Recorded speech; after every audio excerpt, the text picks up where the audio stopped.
the unofficial pope of the pedophile conspiracies is now Michael Flynn, the disgraced former general, retired general, that was the national security advisor for about, I believe for about 2 Scaramucci's, right? I think it was 22 days he survived.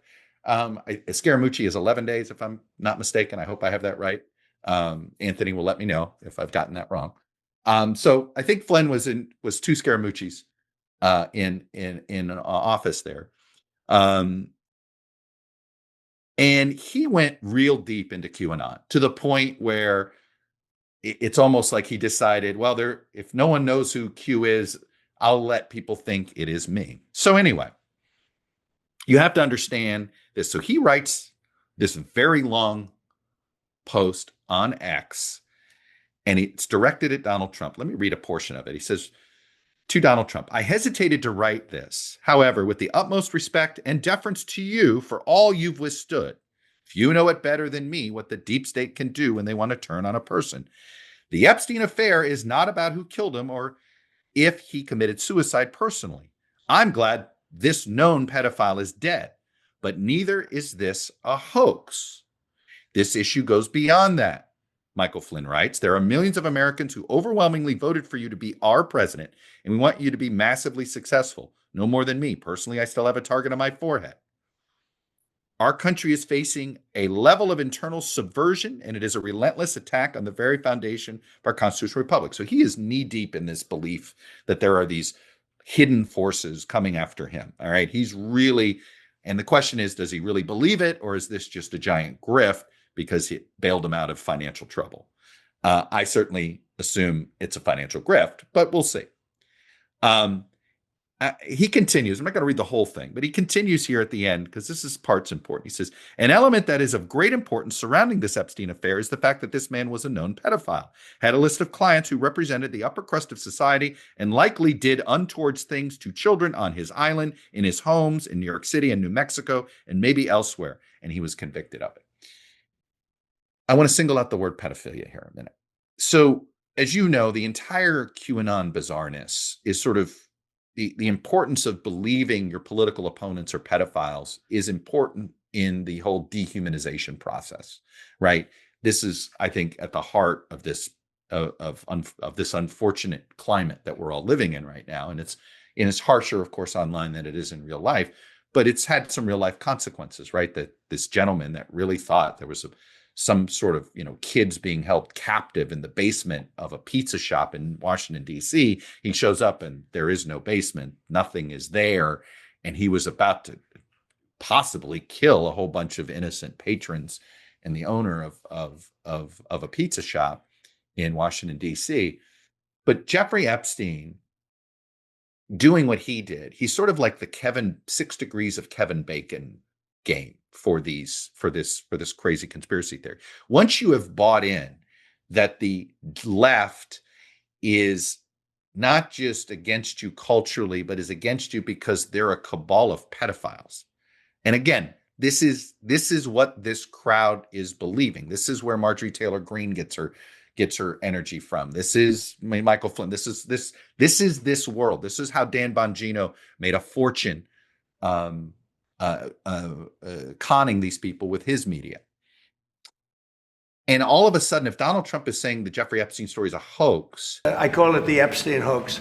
It shatters the entire conspiracy that was built up. It's sort of like it's an extraordinary. It's like knocking down a foundation pillar, right? If you have a house on stilts, you need the Jeffrey Epstein story, right? Because Jeffrey Epstein put a face to it. Jeffrey Epstein may actually be a pedophile.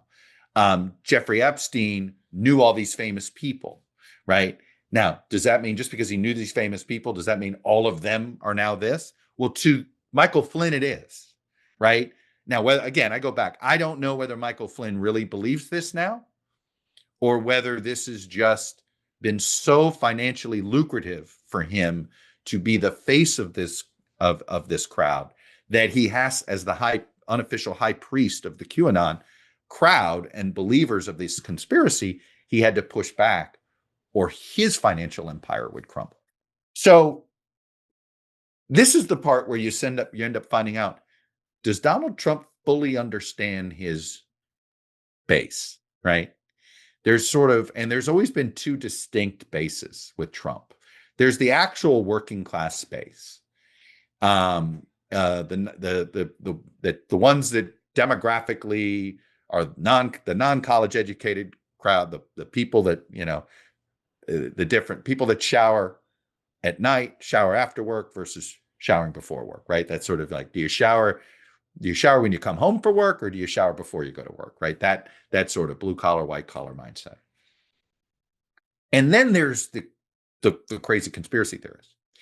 And Donald Trump fed those conspiracy theorists, right? He has built his entire political profile on a conspiracy theory. It began with birtherism, right? How did he convince the anti-Obama right, the ones that were the most vocal, who decided not to oppose Obama on policy, but simply oppose him on otherism, right? The fact, is he a real American? And questioning whether he was an American. Trump, of course, rode that wave of conspiracy theory. And so one of his habits is, this comes back to what he did with David Duke, right? Why couldn't he immediately denounce David Duke? Because David Duke said something nice about him. Why couldn't he immediately denounce Vladimir Putin? Because Putin said something nice about him. So he is sort of catered, right? He appeases this crowd of conspiracy theorists, and he'll feed them every once in a while, right? He'll feed the velociraptor every once in a while. And suddenly the velociraptor has a taste for this and has a taste for this. And of course, they've kept feeding and feeding and feeding until they caught the car. They run the government. Some of the lead characters pushing the conspiracy theory are actually in now the deep state themselves. Dan Bongino and Kash Patel. And Pam Bondi got into it as she's been trying to de-Bushify herself and re-Trumpify herself, if you will. And here they are. And so whatever the truth is, and I'm still one of those who believes that what they have, if they had evidence that somebody else committed a crime on Jeffrey Epstein's island, they would have brought the charges. Okay, this idea that charges wouldn't have been brought, I just, I understand, nobody wants to get in the way of a good conspiracy theory. The conspiracy theories are always more interesting than the truth.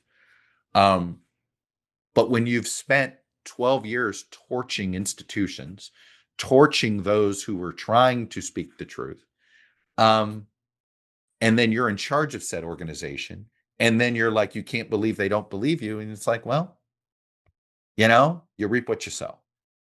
So, but I do think, to truly understand why Trump I don't think fully appreciates how important Jeffrey Epstein is as a connective tissue to this weird, like I said, one of the dehumanization tactics of the right has been to manufacture this pedophilia business. And so that is the long tail of crazy here that has brought Epstein into this sort of swirl, if you will, and why it is so important for this crowd that, the proof of Epstein's guilt, seeing this is sort of, it will become, it is this idea that, hey, we're not crazy. See, we're right. There was a pedophile ring. We kept telling you there was one, and here it is. And if it's not there, for some of these people, if they're true believers, it becomes oh my God, this could be the moment that they maybe feel conned.